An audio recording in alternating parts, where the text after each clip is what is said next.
Sheryl Sheppard disappeared on January 2nd, 1998, from Hamilton, Ontario, under circumstances that have remained mysterious for over 2 decades.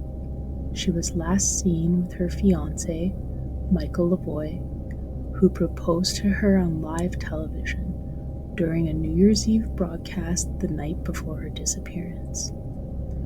Sheppard, 29 years old at the time, was reported missing on January 5th, 1998, by her mother Odette Fisher. Odette lived with Lavoie and Sheryl and was in New Brunswick over New Year's. Sheryl wasn't at the apartment when she returned, and Odette had spent the last few days before her arrival trying to call her. Just after returning home, Odette reported her daughter missing. Her boyfriend, Michael Lavoie, was interviewed and initially told investigators that he had dropped Sheryl off the next day after the proposal at a strip club in Niagara Falls to work. Police then followed up on this tip and found that no one that was in attendance at the club that night reported seeing Sheryl or anyone who matched her description.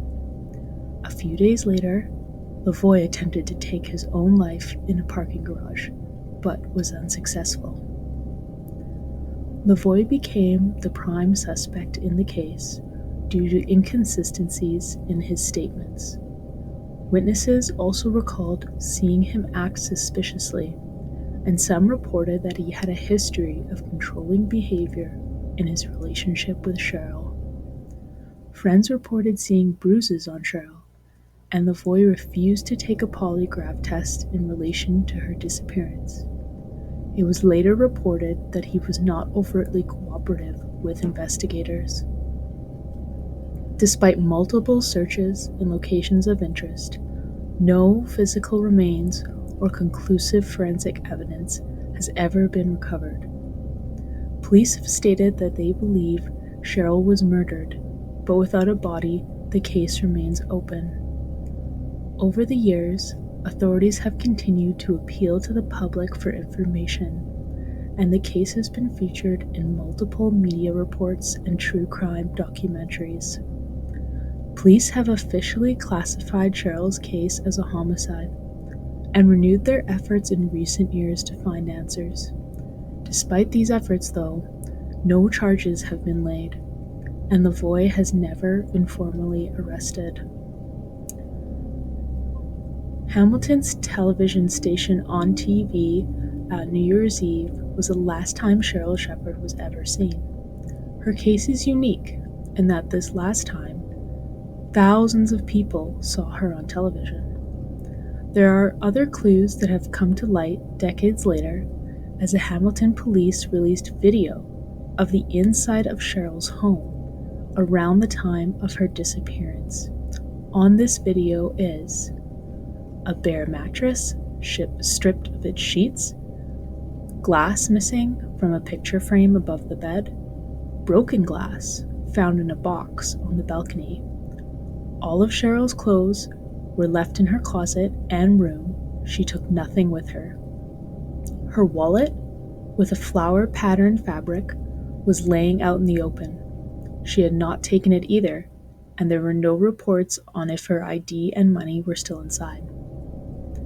No neighbors reported hearing any disturbance from the Queenstown apartment at the time Sheryl is thought to have disappeared. No piece of her clothing was ever found, and no DNA was ever recovered. Her body was also never found.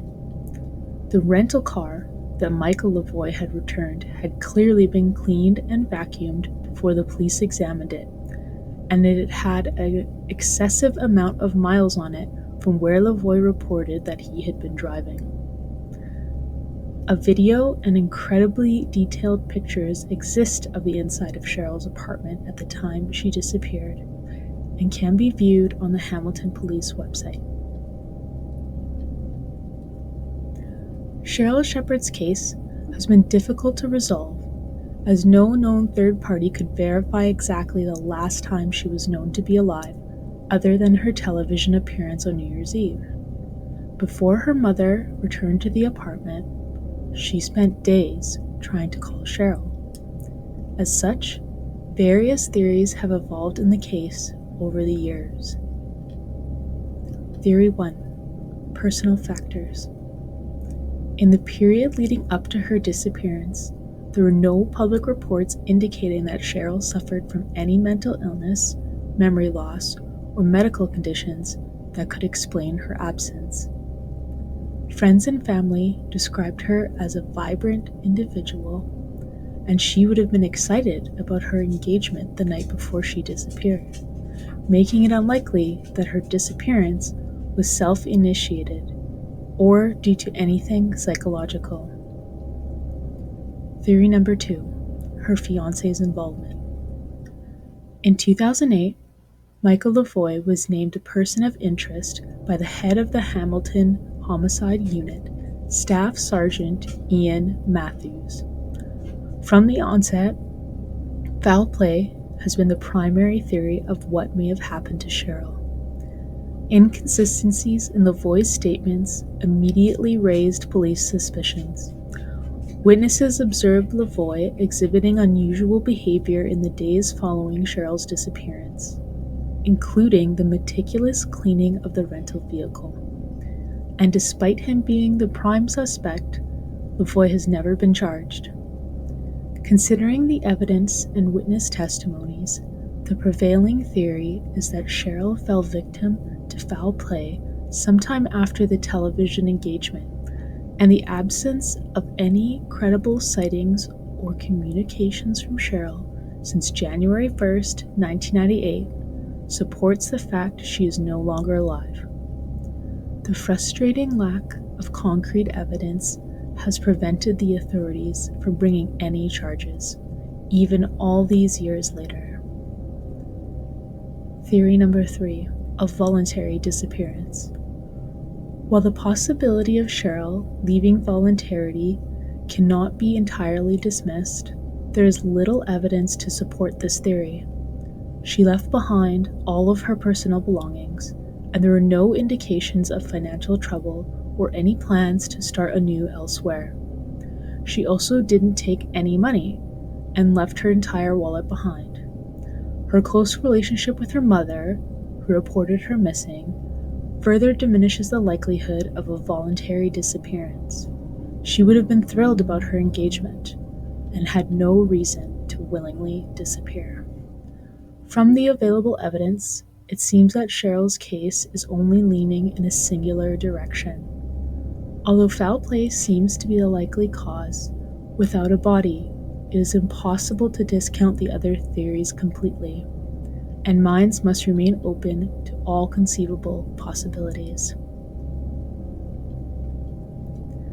Sheryl's disappearance has been the subject of extensive media coverage, including features in true crime documentaries and podcasts. The Hamilton Police Service has also faced scrutiny over the handling of Sheryl's case, particularly regarding the initial stages of the investigation and the decision not to charge Michael Lavoie.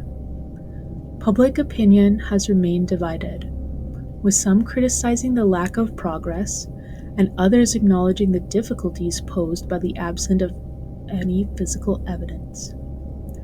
The case underscores the complexities law enforcement agencies encounter in missing persons investigations where no body is ever found. The case has only exemplified the importance of balancing public transparency with investigative integrity. As of 2023, a $50,000 Canadian reward is still available from the Hamilton Police for anyone who comes forward with information leading to an arrest. Over the years, the Hamilton Police Service has made several appeals to the public for information regarding Sheryl's disappearance. The case remains open, with investigators continuing to seek leads that could provide answers to Sheryl's family and bring those responsible to justice.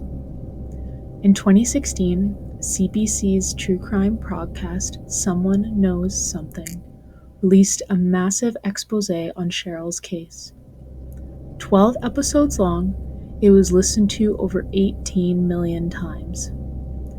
In 2017, as a result of that podcast, a petition to the Hamilton Police Department was created to have the case reopened.